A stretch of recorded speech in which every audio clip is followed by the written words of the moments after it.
बेरोजगारी को लेकर मायावती ने बीजेपी की सरकार पर निशाना साधा है। मायावती ने ट्वीट किया है। क्या मायावती ने लिखा है, अब आपको बताते हैं। उन्होंने दरअसल निशाना साधा है और ये कहा कि रोजगार को लेकर बीजेपी कांग्रेस के ही नक्शे कदम पर चल रहे हैं। मायावती ने क्या ट्वीट किया है वो अब आपके सामने हम रख रहे हैं। ये है मायावती का ट्वीट।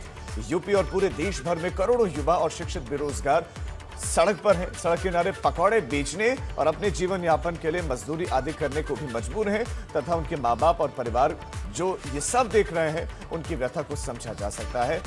जो ये दुखद, दुर्भाग्यपूर्ण व अति चिंताजनक है। मायावती का ट्वीट। और इसके साथ साथ एक और ट्वीट उन्होंने किया।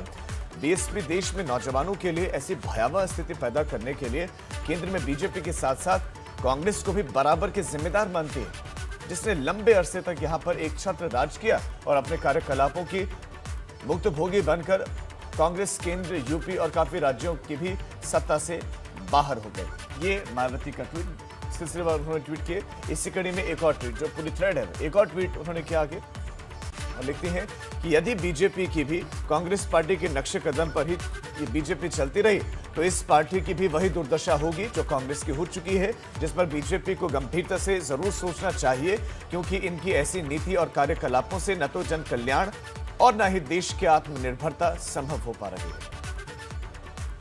अनुभव शुक्ला इस खबर पर हमारे संवाददाता हमारे साथ जुड़ गए हैं। अनुभव, मायावती का ट्वीट, बेरोजगारी पर उन्होंने सवाल उठाए हैं। अलग अलग मसलों पर यूं तो मायावती बोलती रही, लेकिन इस बार मुखर अंदाज पर बीजेपी को घेर दिया उन्होंने। हाँ देखिए, बिल्कुल जिस तरीके से आज ट्वीट किया है, खासतौर से नौजवानों की बात की है, बेरोजगारी की बात की है और ये कहा है कि करोड़ों युवा शिक्षित बेरोजगार लोग सड़क के किनारे पकौड़ा बेचेंगे तो उनके परिवार के लिए ये दुर्भाग्यपूर्ण स्थिति है और कहीं न कहीं सीधा सीधा निशाना बीजेपी पर साधा है।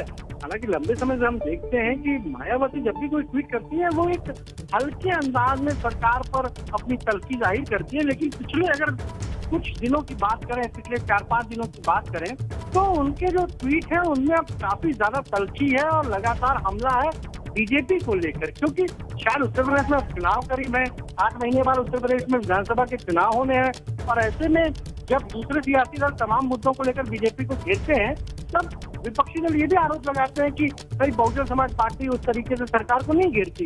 इसीलिए अब आप देखिए पिछले कुछ दिनों के अगर ट्वीट पर नजर डालिए, जिस तरह से आज का ट्वीट है इसमें साफ तौर पर कहा है कि यदि बीजेपी भी कांग्रेस के नक्शे कदम पर चलती रहेगी तो इस पार्टी की भी वही दुर्दशा होगी जो कांग्रेस की हुई है। तो कहीं न कहीं मायावती ने ट्वीट के जरिए तंज कसा है और एक तरीके से नसीहत भी बीजेपी को दी है कि उसे जो उसकी नीतियां हैं उसमें बदलाव करना चाहिए। बेरोजगारी को लेकर नौजवानों को जो नौजवान है उनको रोजगार उपलब्ध कराने के जो वादे किए उसे पूरा करना चाहिए। जी अनुभव, बहुत शुक्रिया आपका इस तमाम जानकारी के लिए। तो मायावती का ट्वीट और ट्वीट करके सीधा सीधा बीजेपी पर हमलावर हुए हैं, निशाना साधा है बेरोजगारी को लेकर, रोजगार को लेकर। उन्होंने कहा कि बीजेपी तो उसी नक्शे कदम पर चल रहे, उसी राह पर चल रहे हैं जिस राह पर कांग्रेस चला करती थी और उसके बाद कांग्रेस की दुर्गति हुई।